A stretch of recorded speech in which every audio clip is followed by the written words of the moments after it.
जय हिंद साथियों, नमस्कार। आप सभी का कानून का रास्ता चैनल पर बहुत बहुत स्वागत है। और हमारे साथ हैं श्री दयाशंकर वर्मा सर, जो मध्य प्रदेश पुलिस से सेवानिवृत्त हैं और जो वर्तमान में अपने भोपाल स्थित निवास से आपराधिक प्रकरणों से पीड़ित लोगों की कानूनी सलाहकार के रूप में निःशुल्क राय देते हैं और हर संभव मदद करते हैं।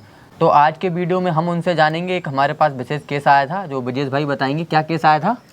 दीपक जी, आज पापा के पास एक लोकल बंदे से, जो कि चैनल के माध्यम से ही आया था, उसके साथ एक फ्रॉड टाइप का केस हो चुका है। तो वो पापा से सलाह लेने आया है। केस ये है कि जो दोनों हैं, बायर और सेलर, व्यापारी हैं दोनों। तो वो दोनों ही दोस्त भी हैं। तो बायर और सेलर ने क्या किया है कि बायर ने कुछ कंप्यूटर का सामान था, हार्डवेयर का, जिसकी कीमत लगभग 2 लाख रुपया थी। उसको सेलर से खरीद लिया क्रेडिट बेस पर, भरोसे में, दोस्ती यारी में। अब उसने, बायर ने भी खरीद लिया और अपना माल जो है वो गोदाम में रख लिया।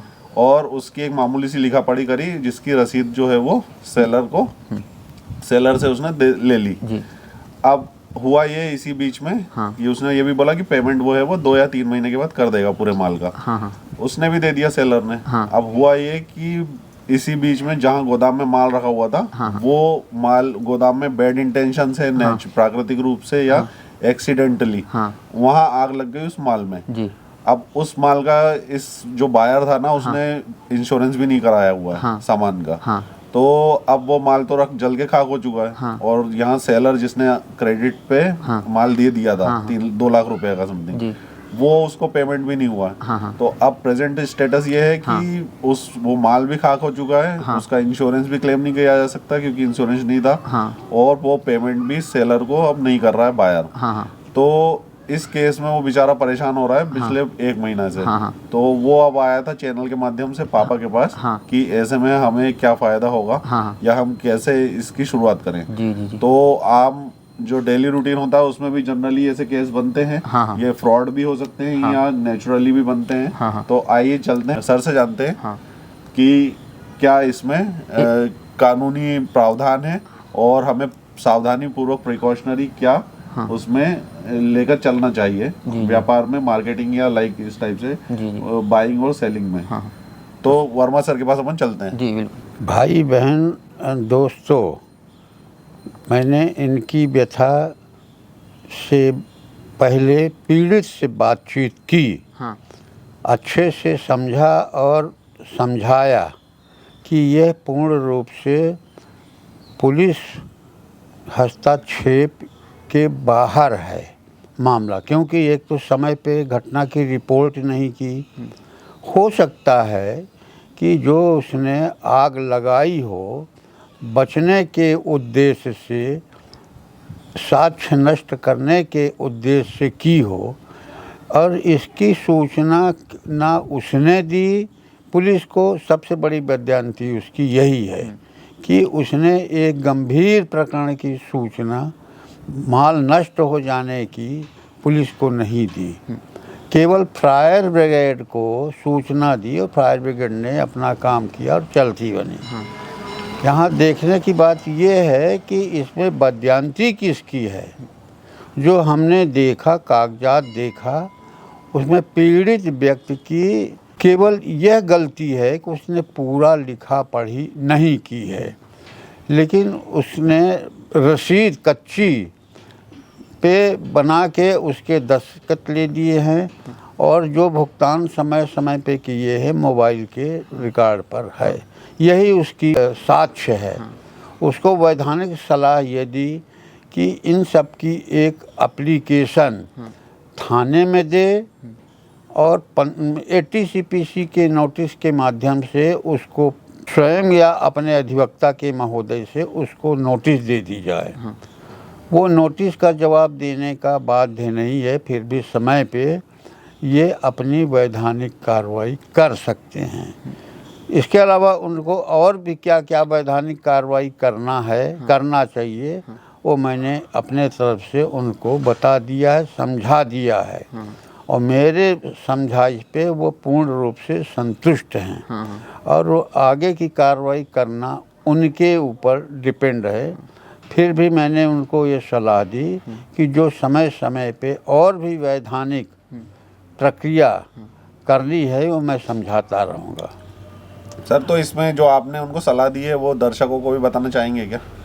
नहीं, वो तो पीड़ित बैठा था जो पूछता गया, मैंने बताया उसको, और वो करने को तत्पर है, तैयार है, वो अपनी तैयारी कर रहा है, करके हमारे पास जब आएगा तो, और क्योंकि ये सिविल और क्रिमिनल दोनों टाइप के ये मामले हो गए हैं, तो समय आने पर मैं उनकी मदद करूंगा, जैसे अन्य लोगों को करता हूं वैसे ही इनको करूंगा।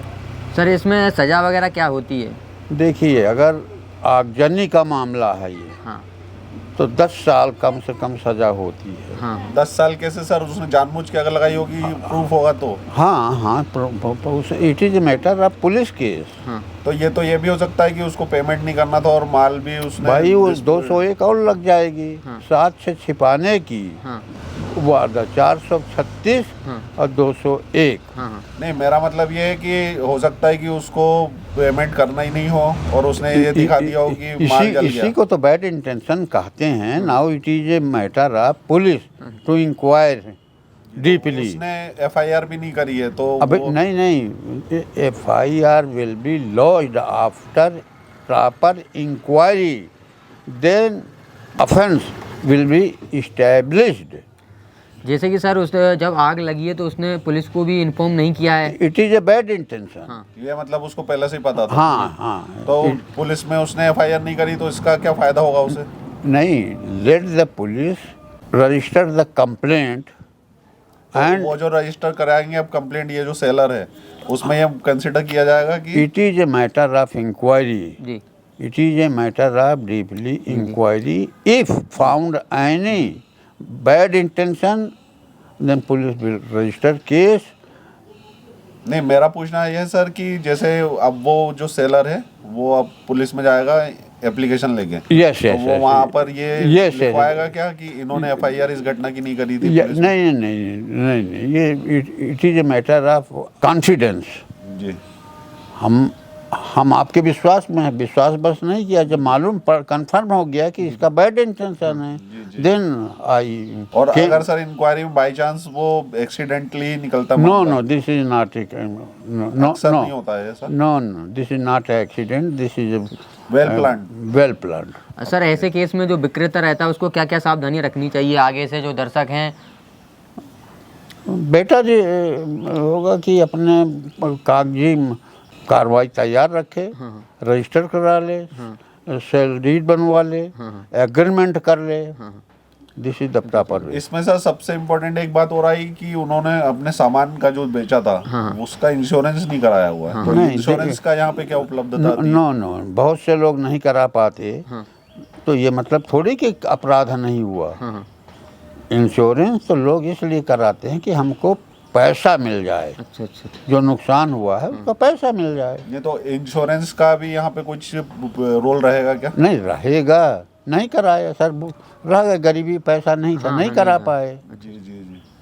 तो अगर ये इंश्योर्ड होता तो ये क्या होता फिर? तो पैसा मिल जाता जितने का उसका नुकसान है। अच्छा।